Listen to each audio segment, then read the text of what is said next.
This is the second example in our lesson on finding angles with sine law and cosine law. And right now we are focusing on cosine law. So we've already done one example of how to calculate an angle using cosine law, and now we're going to try the second one. So I have a triangle here. It's not a right angle triangle. It has sides of 205 meters, 150 meters, and 200 meters. And we want to try to figure out what angle X is. So first thing we should do is label our triangle. This is not opposite, adjacent, and hypotenuse. That's just for right angle triangles.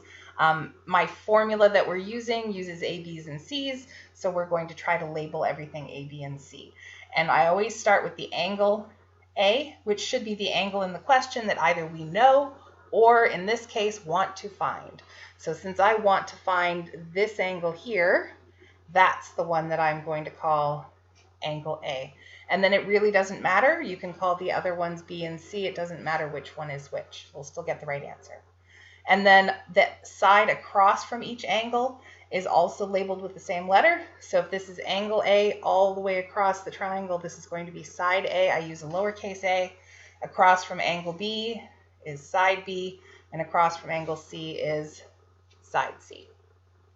So we are going to try using the formula cosine A equals b squared plus c squared minus a squared divided by 2bc. This is the formula for an angle with cosine law. And the reason that I would use cosine law here, not just because this is a question about cosine law, is because I don't have an angle and an opposite side that I know both numbers for. I actually don't know any of the angles in this triangle at all. So I'm going to write down my formula, and then we'll substitute our numbers in, and then we'll calculate. So I've got cosine of A equals b squared plus c squared minus a squared, all divided by 2bc. So that means cosine of A, which is x, equals b, that's 150 squared, plus c, that's 205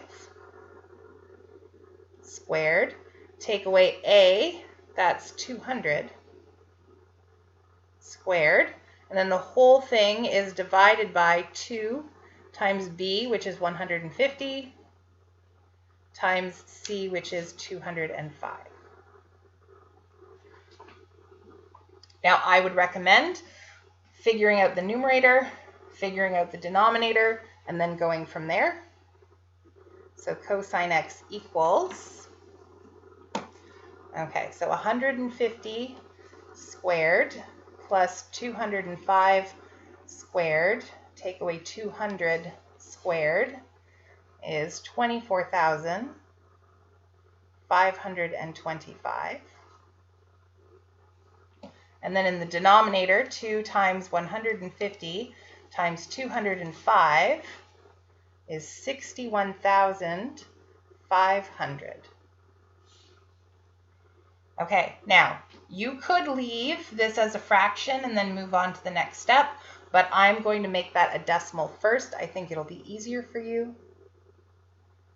So I'm going to divide 24,525 divided by 61,500, which is this. You need to write the whole thing down. So I have 0.398780487. And then from there, I want to solve for x. So I need to find a way to get rid of this cosine. It's not cosine with a number, it's just a plain cosine by itself. So to cancel out the operation of cosine, we do the opposite, which is the inverse cosine. So we're going to take the inverse cosine of both sides. A common mistake people think is they think they should divide by cosine. Nope, we're doing the inverse cosine. That's what the opposite is for that. So I'm going to take the number that is still on my calculator, and then I'm going to press second and cos, or maybe you might have shift and cos. If you see what you type in on the screen, you're going to have to hit equals but I did not on my calculator, and I got 66.49. I want to look at the next digit. That's an 8. That 8 is bigger than 5, so it's going to push that 9 up to a 10, which pushes that 4 up to a 5. So this is going to become 66.50. So x is approximately equal to 66.50, and this is an angle, so it should be in degrees. So to use cosine law, I know to use cosine law when I don't know any of the angles and I'm trying to find an angle. I used the rearranged formula they gave me in the question, on the sheet. I subbed in all my numbers. I calculated the numerator. I calculated the denominator. I worked out that as a decimal. And then to get rid of the cosine, I did the inverse cosine.